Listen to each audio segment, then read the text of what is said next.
welcome to the Insomnia Project. Sit back, relax, and listen as we have a calm conversation about just about any topic one can think of. Thank you for listening to our sleep podcast. I'm your host, Marco Timpano. And I would say as always, but not as always, but as often. Usual and as often, I'm Amanda Barker. Amanda, you know when you just have one of those days? Well, today is that day for me. Yeah, me too. You know, folks and friends and listeners, I didn't have the greatest sleep yesterday. Of course, it's something that we all sort of struggle with, and that's probably why you're listening. And also why you did this podcast. And why I did the podcast. And I just want you to know that you're not alone in this, because that was me for the last week, to be honest with you. Yeah. But we went to record this podcast this morning, and our neighbor was having their tree cut or dealt with because some of the branches were not in good shape. You got to deal with those trees. So we couldn't record at that time. Mm-hmm. And then we went to London, Ontario for some work, which is about 2.5 hours away. Longer than you think. And then we got back after visiting my mom. And so we're here in the studio later than we would be. Yeah. But we're grateful to be here with you. Yeah. So sometimes it's the first thing we do on the day, and sometimes it's the last. It's true. Today it's the last. Now, I've had a couple of our listeners reach out to me, Amanda, so I figured we would just... I always discover this in the moment, friends. I never know what I'm coming into this booth to talk about. So Susan Ross, one of our listeners, says, "Hi, Marco and Amanda. A friend of mine is visiting Toronto for the first time. I'm wondering if you remember which episode number talks about your walk around Toronto on various streets. Oh, no. I'd love to send her that podcast. I don't know if she knows about your project." Susan's been telling friends of hers about our podcast. Thank you, Susan. Susan also listens to the Patreon. She's a Patreon member. Amazing. So I think that episode was a Patreon episode. Oh, very well might have been. Susan has access to it. But I said to her, "Listen, Susan, I will try to find that episode for your friend. However, perhaps it's time for us to do another Toronto Walk podcast episode." I said, "We recently did one about the Toronto Island, so I don't think we're going to repeat that, but your friend could certainly listen to that." And Susan said... But it might be nice to just talk about the city. You're right. Susan said, "Another walk around the nearby streets and neighborhoods in Toronto would be lovely." So, Susan, I'm going to bring this to you. We've talked about the islands. So for people who want to listen to that episode just aired a couple of weeks ago. Mm-hmm. But let's talk about neighborhoods and places you would recommend people who come to our fair city of Toronto visit. Amanda, what would be your number one or top 3 places you would tell people to? And Amanda has a lot of tips, as we know, and she's going to mention some of her tips when she comes to the city. And we're always discovering new things in our city, Amanda. It's true. Yeah. I think that's one of the real gifts. I think that's true for any town, any city, any place, is to try to keep looking at it with new eyes. I actually have a good friend. He's one of those people that I know a little bit, but he's become a better friend on social media. You know, those friendships, which I kind of cherish those as well. His name's Tyler. He's the boyfriend of my friend, Miss Ayel. And that's how I know him. So I've only met him the once, but we have the same birthday, him and I. So we have fantastic. A bond. Anyhow, he said his New Year's resolution this year was to try to see the city the way he sees cities when he travels. Oh, I love this. And I think that's a wonderful thing to try and channel no matter where you live. Sure. And sometimes, you can be some days are more successful than others, but I love doing that with our own city. So let's talk about some neighborhoods. Okay. Many have sprung to mind right now. Of course. But I think I'm going to start with the beaches. Great. Yeah. Now, it's controversial because some people call it the beach. Others call it the beaches. It was always said to me by my dear, dear friend Allison, who grew up and lived in the beaches, and she was the first person I met from downtown Toronto. Really. Sure.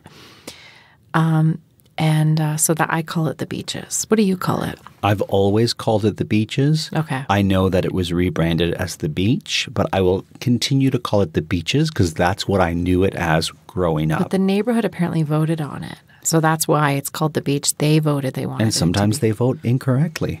So, in any event, whether you call it the Beach or the Beaches, that area is really sort of one of the easternmost neighborhoods of Toronto. Now, Toronto, when it amalgamated many years ago now, it took on more east, more west, and more north.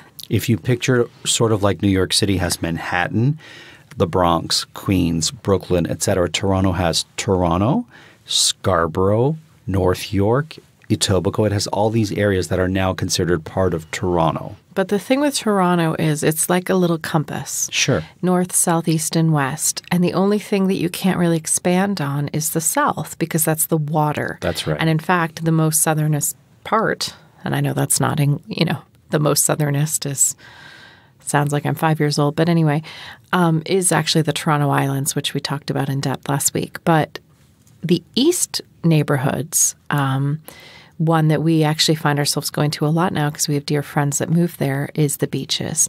And it's such a lovely little neighborhood unto itself. And people will always tell you that Toronto really is just a series of neighborhoods. That neighborhood has really fun, funky kind of vibe.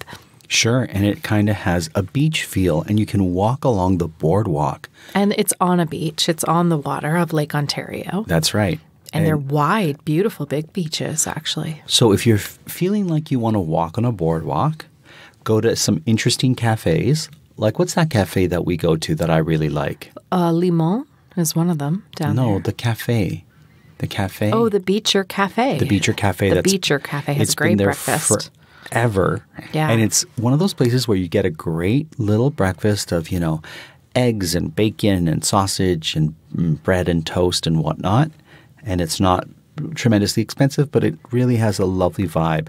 So the Beaches is definitely where we're going to have that cool kind of... So what I would do is I would take the streetcar, the Queen Street streetcar, which will take you all the way down into the Beaches neighborhood. You get off right sort of in the middle of all of it.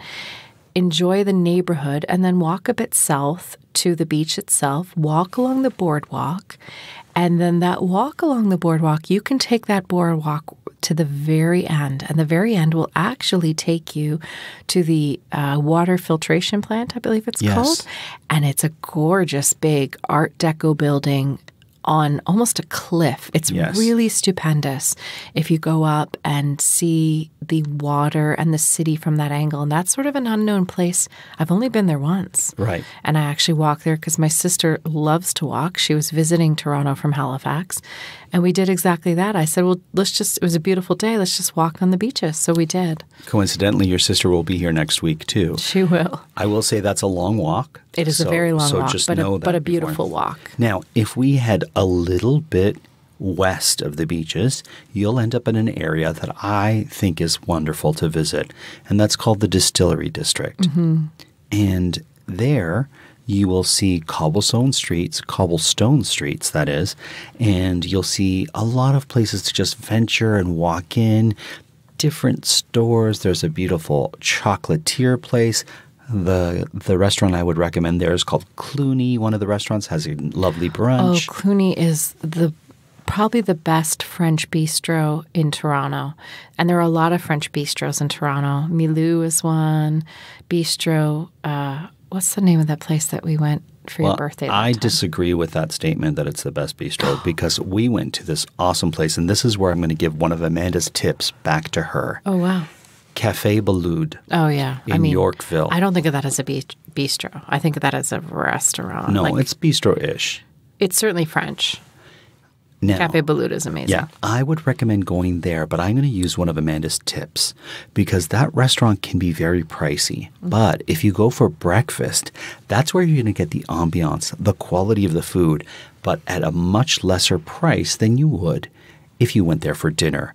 So, Susan, I would recommend your friend go there for breakfast. That's in an area of the city called Yorkville. I'll get to there later. The Distillery District, wonderful to walk, great little shops to visit, and it's an area where we Torontonians go. So it's not just an area for tourists. So that's why I like the Distillery District. It's a beautiful, all cobblestone streets. Soma's the chocolate place. That's right.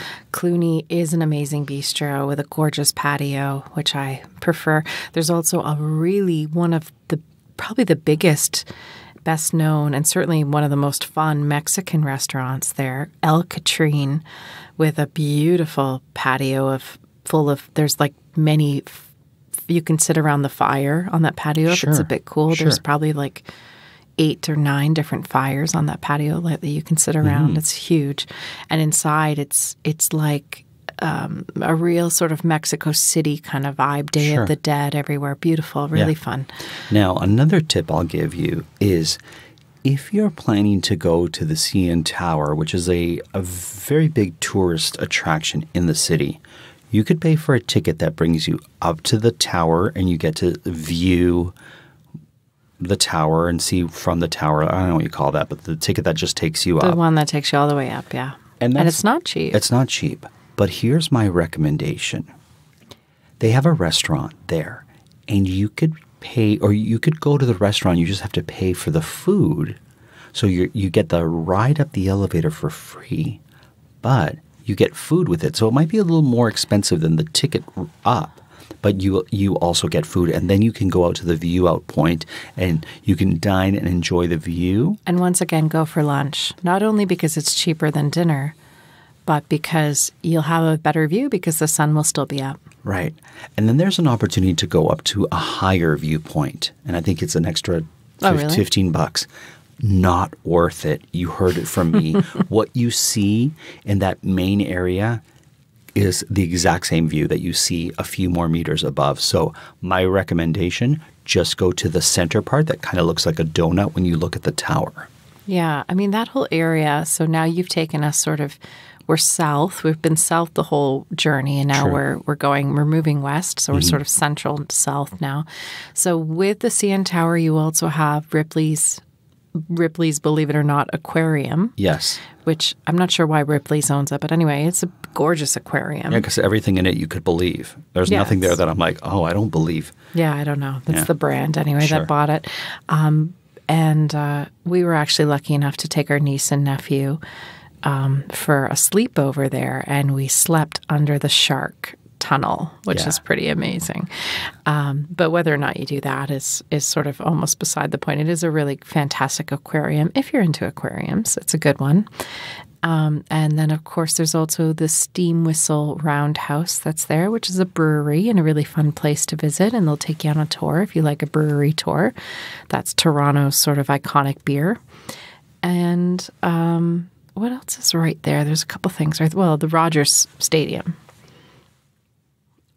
And I'm just take a little pause, think about my Blue Jays days, because, of course, I was the mascot for the Blue Jays for many years. And I'm just going to take a little sip of water.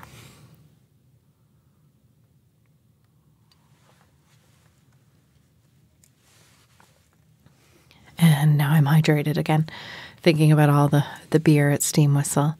So that's sort of central, but maybe we move our way up east, because I did want to talk about the Danforth a little bit. Oh, sure. So we're going to head a bit north. Or maybe we stay south. No, let's go to the Danforth. You want to go to the Danforth? Sure.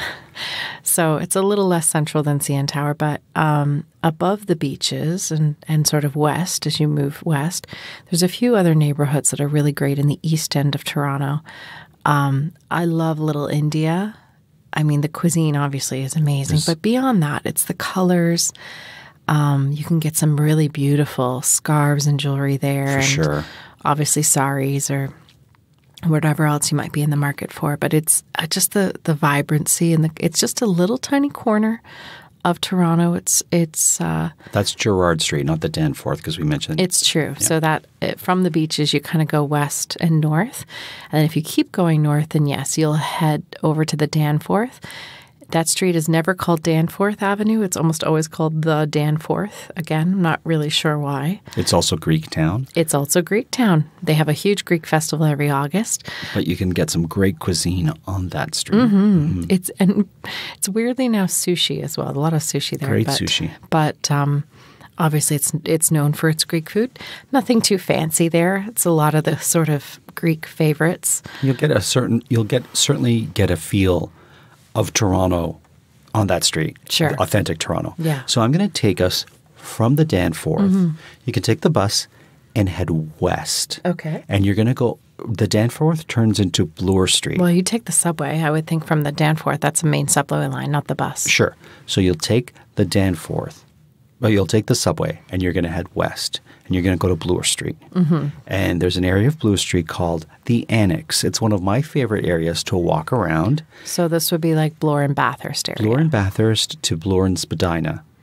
And north of that as well, to DuPont. True, to DuPont. And it's just a very eclectic, fun area of the city.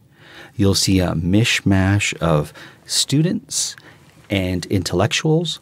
Margaret Atwood has her house around there. Oh, really? Yeah, she does. She lives in the Annex. University of Toronto is there, and so it's known as that area. But I'm not sure why it's called the Annex. I don't know either, but it's a really fun area for me in the city. Also, University of Toronto is not far from there, and that's a beautiful campus to walk on and just check out. That's a beautiful walk. Yeah. The walk of the University of Toronto campus is along Harvard Street up to Bloor, as we said. In that area between Spadina and Bathurst, even a little bit more east of that, St. George. Here's another little tip. If you're ever in a city and you want to get an inexpensive bite to eat that's going to be really tasty, always see where students in the universities go. Because they generally speak don't have a lot of money, but they also don't necessarily, cook big meals for themselves. They're always having to get a quick bite to eat as they go to class. You'll find some of the inexpensive, tastiest places around universities. So in that area, it would be food trucks specifically. For certain. I would say. And then great food trucks. And not far from Little Italy. That's true. Of which there are, of course, many amazing Italian restaurants in Which Toronto. happens to be College Street. So it's near the university for certain. That's where it gets its name. Yeah.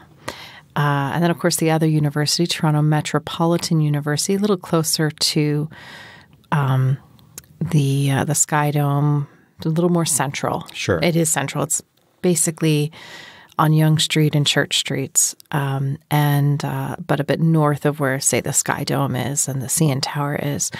And I know there was a Thai restaurant. When I first moved to the city, I lived there.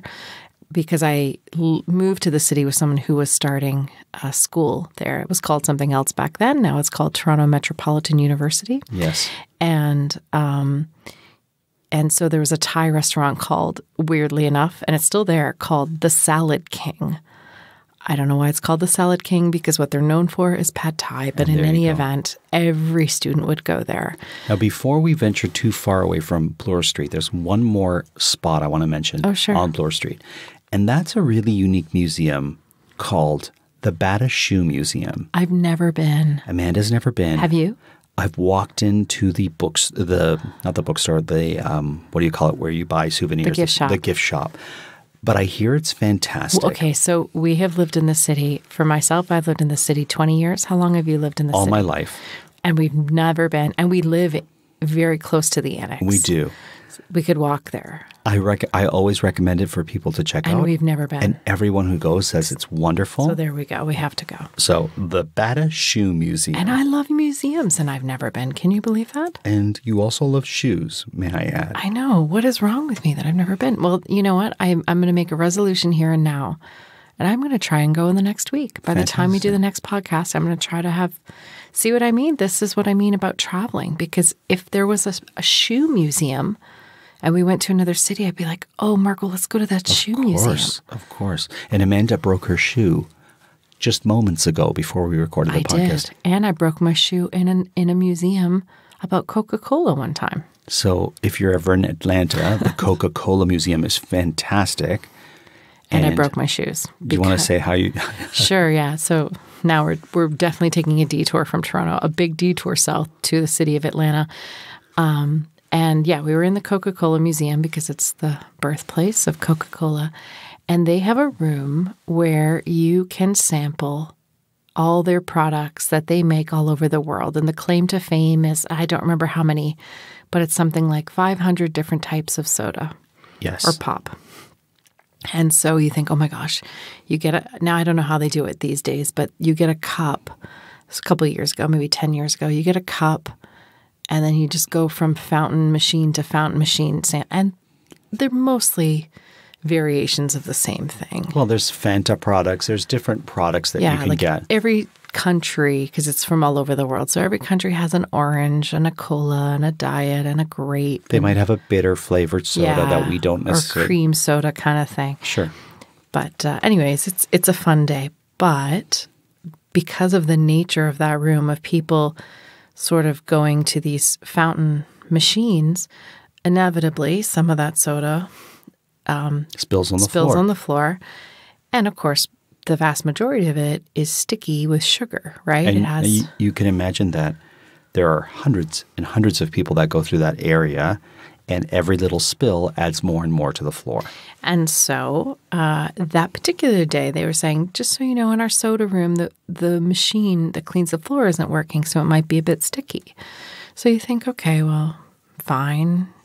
But it's a real issue because the floor was so sticky that it ripped the soles of my shoes off. Both of them were ripped off. That's how sticky the floor was. I mean, it was like walking into molasses. And so I said, listen, I knew it was going to be sticky, but I didn't realize it was going to rip the sole, destroy my shoes. Right. And so they apologized, and so they offered me a pair of Coca-Cola flip-flops to wear home because I didn't have shoes I could wear home. So there you go. Do you still have those Coca-Cola flip-flops? No, they were at the cottage for a long time, but they got kind of grimy. There you go. I mean, flip-flops aren't meant to be part of your, you wear them and then they're done. Right, fair enough. They only can last so many seasons. They were cloth, too. Like the top part was cloth, right. So they got kind of like dirty, I think. So we have just time for probably 2 more places to mention. So I'm going to just come back from Atlanta, our detour in Atlanta. So before we get back to Toronto, I'm going to take you to a further detour and give you another hot tip. Ooh. If you end up going to Niagara Falls, which I do recommend, Niagara Falls, if you haven't been there, Niagara Falls, Canada, can feel a little bit Las Vegas-y. It has a little bit of a cheesiness to it on the downtown street. What is that street called, Amanda, where it's very cheesy? You know that street. If you hadn't have asked me, I wouldn't. Well, you'll think about it while I talk about. Let's get away from that street and go towards the falls. There is a boat called the Maid of the Mist that takes you to the falls, close to the falls. And for years, I had never done it because I thought, oh, what a touristy thing to do. Mm-hmm. And then finally, a few years back, I took some cousins of mine who were visiting. I said, okay, let's go on the Maid of the Mist. Well, they thought it was kind of neat. And I was overwhelmed at how much I enjoyed going on the Maid of the Mist. I really want to go. I've never been. If you do that, make sure that you're outside kind of by the railing. Because what happens is the Maid of the Mist brings you very close to the falls. They give you what do you call those smocky things that you wear? Oh, yeah, like a poncho. A poncho. They give you a poncho to wear. And you get rained on by the falls. But at one point, you're surrounded by the falls. And you just see water, like walls of water all around you. And for me, that was fantastic. Amazing. So Niagara Falls is about an hour and a half away. And if you do have the time, I recommend going. Well, it says Niagara Falls Boulevard, no, but that's it's not called something else. I'll think about it while It is called something else. While you tell us, Amanda, before we end, another place to go visit. I'll figure that place out. Okay. Clifton Hill. Clifton Hill. That's what you're trying to think of. Thank you. Yeah. In Niagara Falls, not in Toronto. We haven't mentioned Koreatown, which is extremely close to where we live, and one of my favorite places because, as you might remember, I lived in Korea. So for me, it's a little piece of Korea is a big part of me. So it's almost like a piece of home, even though Korea was home for a short while. But anyway, I get my sort of fix of stationery stores and obviously food and different types of products. There's a grocery store. So if you're in the Annex, it's a short walk on Bloor Street heading west. Some would even argue it's part of the Annex. It's certainly just beyond it a little bit. And then if you keep going, you'll hit Bloordale, which is actually a really fun, sort of newer neighborhood that's got lots of great coffee shops. But before you hit that, you'll hit Christie Pits. Which doesn't sound like a lovely place to be, but it's a wonderful park and it's quite big to stroll around and in. Historic, a very historic park. And one of the things you can do in Christie Pits, actually, is see some amazing baseball because the farm team, I believe, and I could be wrong, but I believe it's the farm team for the Blue Jays. I don't know. Most definitely. Whatever the league down from Major League Baseball is that AAA? I don't know. I'll say yes. It's been a very long time since I thought about it or was told about it. But anyway, they play, they're called the Toronto Maple Leafs, obviously not to be confused with our hockey team, but that's the name of the baseball team. And they play there and there you'll see some, it's like going to, which I have been to, spring training camp if you've ever been and seen really fantastic baseball players up close kind of, having fun. And you get to see it for free. And it's free. And there's so much great food around there that you can grab some food, grab a drink, go to the baseball diamond that's in Christie Pits and watch them play for free, and it's fantastic. And once a week in Christie Pits, usually in the summer, or at least when it's warm, they do movies in Christie Pits. So they put up a big screen and you can watch movies under the stars. There's also a wonderful pool there that's only open in the summer, but there's drum circles. There's a pizza oven in Christie Pits too. So there's a lot of things. It's a very historic gathering place. I, in fact, was in a TV show that took place in the 1920s playing a baseball player, and we filmed it in the city of Guelph, but it was meant to be Christie Pits in Old Toronto. And there you go. And we're very close. The Insomnia Project is very close to Christie Pits. And the last stop that I'll mention, we're also very close to Casa Loma. And Casa Loma is a castle in the city of Toronto, and the Insomnia Project lies probably equidistant to both places. And what I'll mention about Casa Loma, it's a wonderful place to tour and visit. And right next to Casa Loma is another great place to visit, which we did for the first time this year, and it's called Spadina House. Which is confusing because most of us call the street Spadina Avenue, but I guess the original name was Spadina, and actually it's I believe an indigenous word that means up on the hill. Up on the hill, yeah. And that's an anglicized, obviously, version of it. And so Spadina House used to own all the land, but they sold land to a developer, and he ended up buying all the plots together, which is not what the people wanted. And he built a castle, which you can imagine if your neighbors are building a castle, how that would be for you. Yeah. And there's a great steak restaurant in Casa Loma, and supposedly it's fantastic. Yeah. So if you want to it just got a Michelin star, in fact. Oh, did the Casa Loma Steakhouse have a Michelin star? It did, Don Alfonso. And if you happen to be there around Halloween, there is a path that goes from the castle to what was formerly the stables, and they dress it up for Halloween, and you can take this little Halloween walk from one underground from the castle to the stables. Yeah, it's actually an underground tunnel that's been there since forever, so it's kind of fun and eerie, and that's a fun thing to do. And if you like to see beautiful homes, that's also, that whole area near Casa Loma is a wonderful place to explore. So I hope that little tour has had our listeners sort of feel relaxed. And of course, Susan, I hope that your friend has a great time in Toronto when they're here. And thank you to everyone who comes to visit our fair city. We love having people come visit. We love having tourism. And I love having people listen to this podcast, Amanda. I do too. Until next time, we hope you were able to listen, tour, and of course, sleep.